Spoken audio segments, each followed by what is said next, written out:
entonces vamos a partir con las fracturas de escafoides de antebrazo en adolescentes. Vamos a mostrar este primer caso, que es un paciente hombre de 14 años. Esa no es la foto, pero créanme que se parece bastante. Tiene una caída jugando rugby y se presenta con un examen físico con aumento de volumen en la muñeca y con dolor en la tabaquera anatómica y a la compresión del pulgar.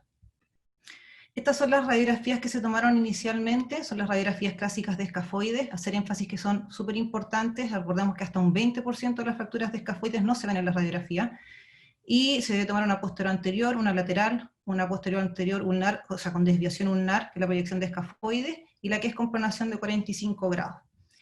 En estas radiografías no se observó una imagen de fractura evidente, así que se decidió dejar como una observación de una fractura de escafoides, y se trató con un inmovilizador de pulgar, y se citó al paciente a control en las 2 semanas.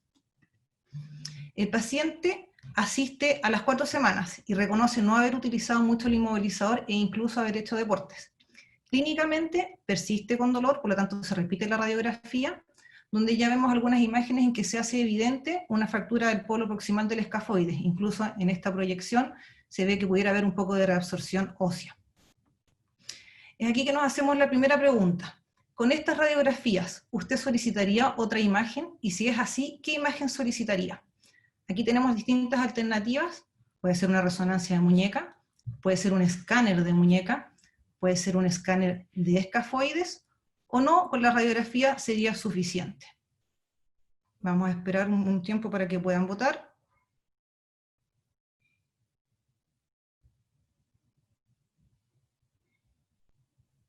Perfecto, la mayoría ya votó, la mayoría eligió un escáner de escafoides. Entonces, para comentar un poco esto, la verdad es que la resonancia tiene alta sensibilidad y especificidad casi cercana al 100%, pero principalmente para diagnosticar fracturas ocultas. O sea, en este paciente, cuando no teníamos un diagnóstico claro, podríamos haberla solicitado si quisiéramos un diagnóstico rápido. Sin embargo, una vez que ya tenemos en la radiografía una imagen de fractura, el escáner nos sirve mucho más para poder determinar las características de esta fractura, la localización, desplazamiento, angulación, etcétera, que son los que nos van a servir para guiar el tratamiento. ¿Y por qué TAC de escafoides y no de muñeca? La verdad es que el TAC de muñeca va en el eje del radio, mientras que el del escafoide, al ir en el eje del escafoides, nos permite mejor visualización de las fracturas. Por lo tanto, es importante solicitarlo como escáner de escafoides, que fue lo que la mayoría votó. Acá tenemos el escáner de este paciente. Se ve un poco borroso porque en muchas partes toman un escáner con eje en el radio y después lo reconstruyen en el eje del escafoides, y eso hace que la calidad de la imagen empeore. Por eso nuevamente hago énfasis en pedir radiografía en el eje del escafoide. Aquí en el escáner vemos que se ve evidente el rasgo de fractura en el polo proximal y que no se ve desplazada. Entonces, con esta fractura ahora nos preguntamos cómo trataríamos esta lesión. Vamos a votar. Aquí están las opciones. Entonces, ¿cómo trataría esta lesión? La trataría con un yeso antebraquiopalmar sin pulgar, la trataría con un yeso antebraquiopalmar con pulgar, la fijaría con un tornillo o colocaría un inmovilizador de pulgar. Vamos a esperar un poco también. Mira, hay una votación un poco dividida entre el yeso antebraquiopalmar con pulgar y la fijación con tornillo. Entonces, ¿qué es lo más importante para considerar el tratamiento en estos pacientes? Uno, lo más importante es la edad, o sea, hacer hincapié en que un niño no es igual que un adolescente. Acá, por ejemplo, a la derecha tenemos una radiografía de un paciente de 10 años versus al paciente de 14 años, donde vemos que en el niño el escafoides todavía no está osificado, el polo proximal no se ve en la radiografía, por eso se ve el aumento del espacio escafolunar. Y una cosa que a mí personalmente me sirve es que uno sabe que la osificación del escafoides se completa alrededor de los 13 a los 15 años.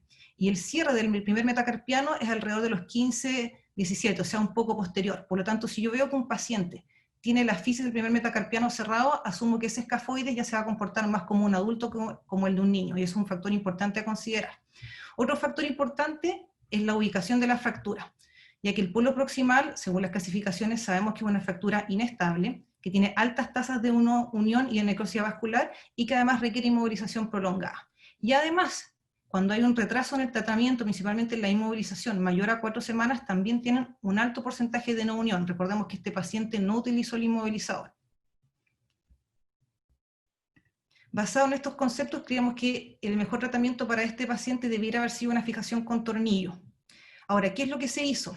En este paciente se realizó un manejo conservador, se colocó un yeso antebráqueo palmar con pulgar y se citó a control a las 6 semanas, donde tenemos esta radiografía en que se sigue viendo el rasgo de fractura, pero se interpreta como que hay signos de consolidación en evolución y se mantiene el tratamiento. El paciente asiste ya posteriormente a las 12 semanas a control, clínicamente persistía con un poco de dolor y se decide tomar este escáner. Vemos en el escáner que la verdad es que hay pocos signos de consolidación, puede que hayan algunos pasos de trabécula, pero sigue viéndose la línea de la fractura. Ya con 12 semanas se diagnostica un retardo de la consolidación y con la presión del paciente de querer volver a hacer deporte además, se decide realizar el tratamiento quirúrgico y se fija con tornillo. Y así como vemos que acá después de 2 meses después de la cirugía, el paciente ya tiene una consolidación completa. Entonces, importante tener presentes estos factores en estos pacientes. Sigamos con el caso número 2. Acá tenemos una paciente de 14 años que tiene una caída en skate y al examen físico también tiene clínica de escafoide, o sea, aumento de volumen, dolor de la tabaquera anatómica y la compresión del pulgar. Acá también se tomaron las 4 proyecciones de escafoides, donde se ve una imagen de una fractura a nivel de la cintura en 2 proyecciones. Acá nos preguntamos cuál sería la conducta adecuada a seguir con esta paciente.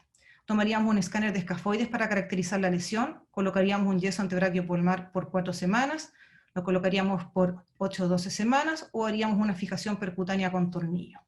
Vamos a dar un tiempo para la votación.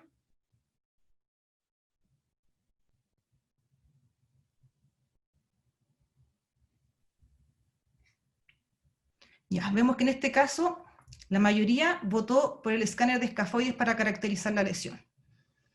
La verdad es que en esta fractura, que se ve como una línea sutil, hay varios autores que dicen que si uno la ve en 1 o 2 proyecciones y tan delgada como por ejemplo el diámetro de un cabello, uno pudiera asumir que es una fractura no desplazada y pudiera no solicitar un escáner. Por lo tanto, pudiéramos manejarla sin tener esta herramienta. Entonces, ¿qué es lo que se hizo con esta paciente? Perdón, iba a hacer acá el énfasis en cuanto a la inmovilización con yeso. Está la opción de 4 semanas o 8 a 12 semanas. La verdad es que si bien los niños pudieran consolidar antes que los adultos, una fractura de la cintura en general no consolida antes de las 8 o 9 semanas, por lo tanto eso también hay que considerarlo y una inmovilización por 4 semanas en general es un poco corta. ¿Qué es lo que se hizo con este paciente? Con esa radiografía se decidió un tratamiento conservador con un yeso antebráqueo palmar con pulgar por 3 semanas, se citó a control. Con estas radiografías determinaron que había signos de consolidación en evolución y se decidió dejar con inmovilizador de pulgar por 3 semanas y control SOS. La paciente vuelve a consultar 6 meses después por una nueva caída. Al examen físico tenía clínica de dolor en el escafoides, esta vez sin aumento de volumen. Se toma una radiografía donde volvemos a ver la misma imagen que teníamos antes, o sea, un rasgo de fractura transverso a nivel de la cintura, y con contornos un poco escleróticos, y que impresiona no reciente. Por lo tanto, aquí hacemos el diagnóstico de una no unión de una fractura de la cintura de escafoides. Ahora, ¿cómo se manejó? La verdad es que esta paciente, si bien es un adolescente, tampoco es un adulto, y tenía algunos puentes por dorsal, así que se decidió hacer un tratamiento conservador, y vemos cómo la fractura logró consolidación completa aproximadamente a las 12 semanas. Entonces, como conceptos, en estos 2 pacientes vemos que hubo un poco de error en los tiempos, tal vez de inmovilización, y en la primera, de haber sido un poco más agresivo, ya lo ha manejado más como adulto. Por lo tanto, tener presente que los adolescentes son distintos a los niños, y por lo tanto tienen distinto potencial de consolidación, y a su vez tiempos de inmovilización. Y muy importante, las imágenes, tener radiografías bien tomadas, y hacer énfasis en el escáner de escafoides más que en el de muñeca.